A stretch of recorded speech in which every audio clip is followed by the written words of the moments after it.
Assalamualaikum warahmatullahi wabarakatuh. Halo Sobat Misteri dan Hikmah, tidak lupa kami sampaikan salam sehat, salam sejahtera, semoga tercurah segala bentuk kebaikan dan juga kita semua dalam lindungannya. Seperti biasa kita akan berbagi kisah dari yang unik, menarik, sampai bikin nangis, mari kita simak kisahnya. Pernahkah kamu berpikir menjadi wanita hina sepertiku?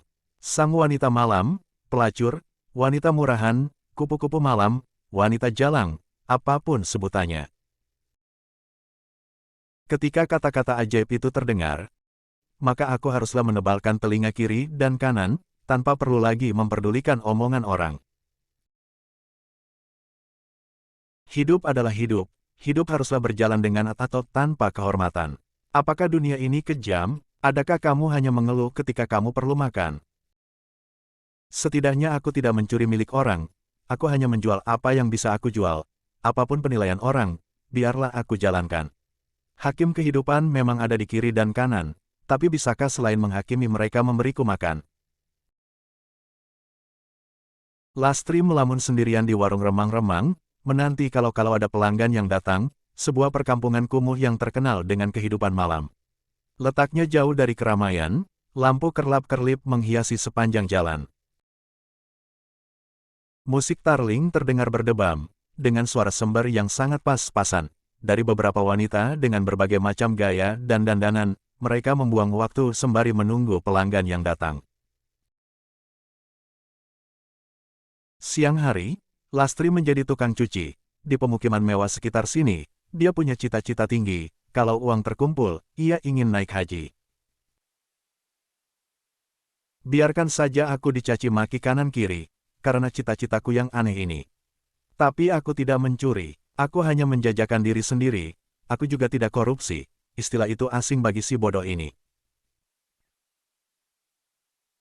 Berkali-kali Lastri dicaci maki, bahkan oleh Pak Lurah Kardi. Begini kata Pak Kardi, "Lastri, kamu jangan mimpi, cita-citamu itu bodoh sekali. Benahi dulu dirimu sendiri, sana tobatlah dulu lalu mengaji." Pak Kardi, jangan dulu kamu menghakimi. Mentang-mentang kau sudah haji, seenaknya menghakimi aku yang hanya jual diri.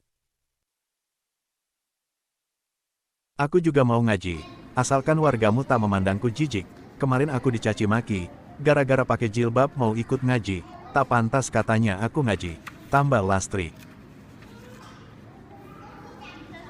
Tempat itu hanya cocok buat mereka yang suci, mengapa kalian semua mencaci?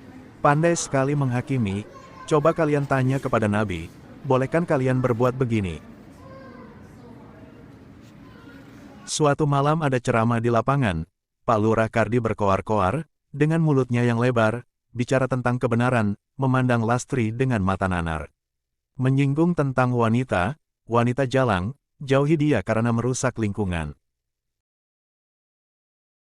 Pak Kardi sok suci, istri sirinya ada 5 biji, batin Lastri.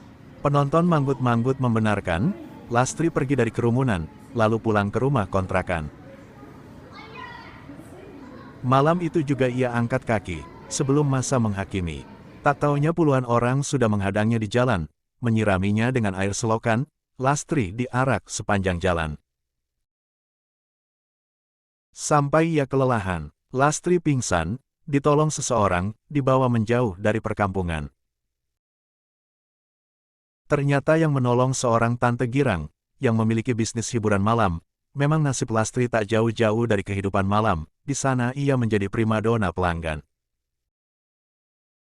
Sang tante menghampiri Lastri di suatu pagi. "Lastri, apakah kamu ingin tetap naik haji?" "Iya Mami, aku ingin naik haji.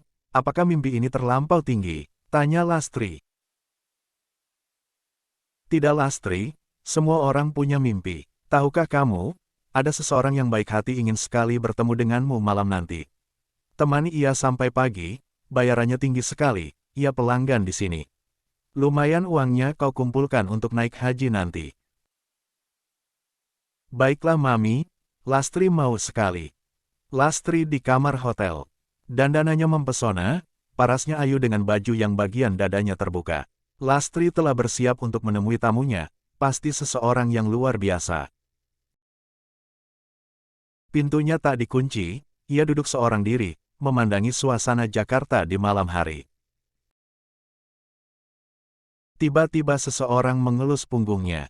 Lastri pun membalikan badannya, seraya memamerkan senyumnya yang mempesona. Senyum sang primadona. Selamat malam Pak Haji Kardi, ternyata kaulah pelangganku malam ini, orang yang baik hati dan suci. Mari kita mulai permainan malam ini, tutur Lastri dengan nada mengejek. Betapa kagetnya sang kepala desa ini, melihat wanita yang dipesannya ternyata Lastri, yang selama ini direndahkan dan dihinanya. Lastri tersenyum penuh arti, membuat Pak Kardi hampir mati. Seseorang yang selama ini mencaci maki, tak lebih baik darinya sang pelacur yang punya cita-cita tinggi.